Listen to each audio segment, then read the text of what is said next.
right, good morning, wonderful humans. Today we're going to review the slab technique specifically for your mask project. So again, this is what your mask mold is gonna look like.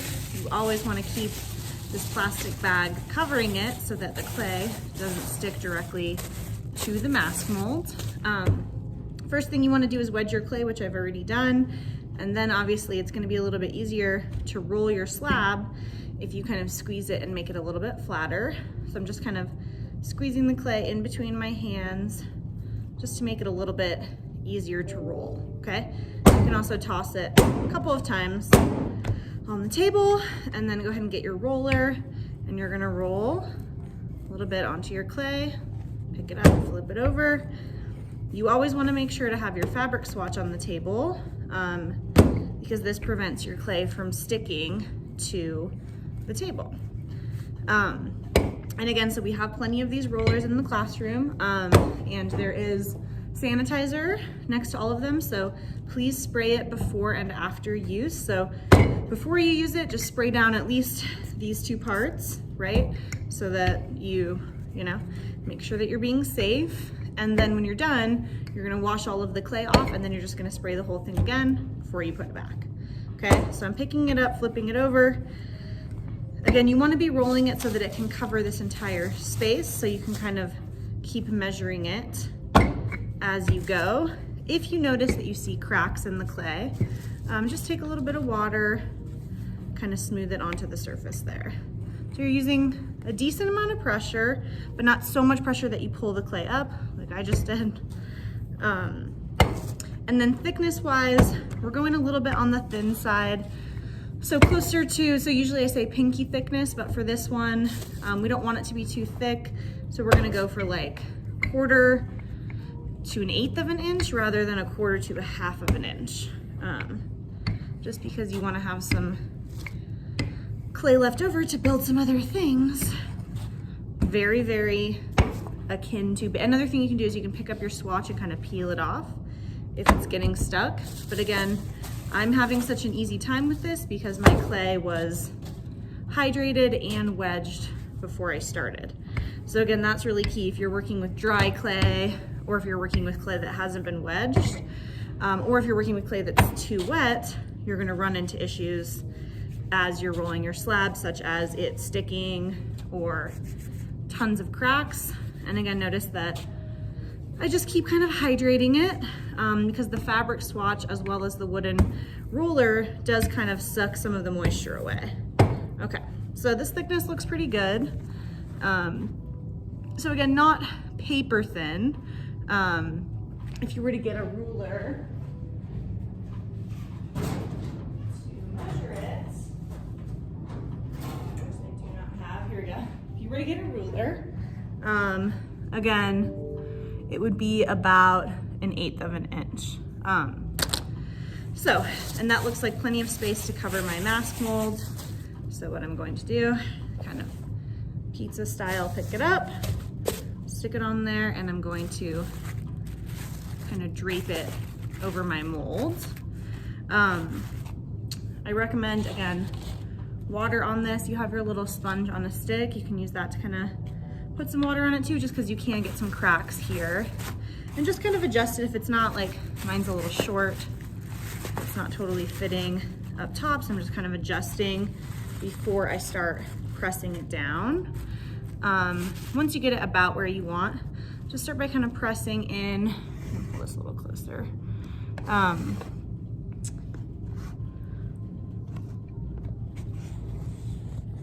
Sorry guys. Pressing in and onto this. Okay, maybe it's easier this way. Yeah. So I'm pressing into kind of like the eye sockets, and then you can start kind of feeling where the nose is. Start kind of pressing into there. Again, I'm putting tons of water on my hands kind of as I go. Maybe this way. Okay, now I'm kind of backwards, but it's fine. So this is like the chin. So I'm kind of pressing the clay kind of onto the chin, kind of onto the face. And again, this is just a mold to kind of help you. Here's the mouth here.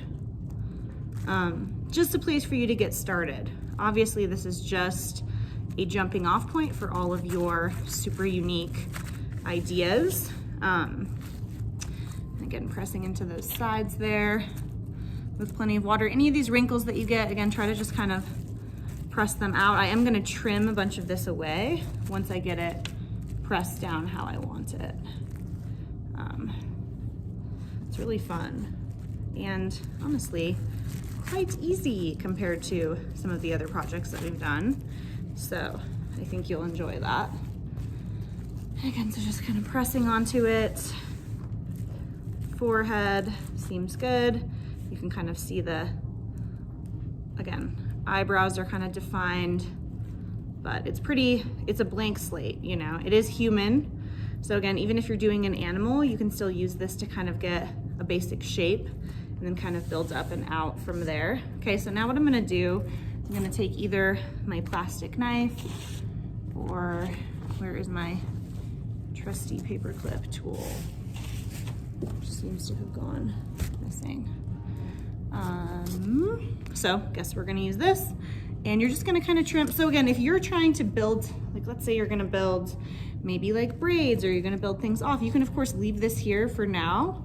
But for the sake of aesthetics, I'm just gonna show you kind of how to trim it off just so you can kind of gauge that. So I'm just gonna go just kind of along the edge with my plastic knife. Don't cut through the bag because you need that bag there for whatever else you're gonna build, okay?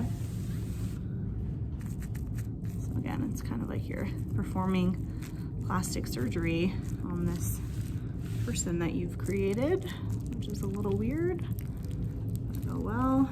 And again, if you wanna give yourself this extra space, you can of course leave this edge on, but I always like to peel off, it's kind of fun. Okay.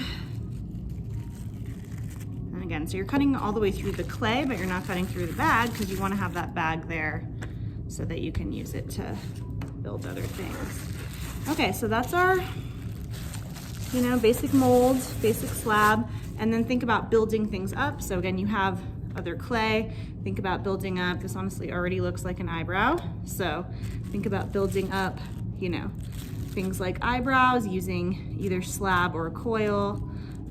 Obviously score slip smoothies, I'm just doing this rather quickly, right? And then again, great texture tool. You've got the plastic knife, which we all love. So see how that immediately kind of sets the face apart from this side, right? I'll pull this up a little bit.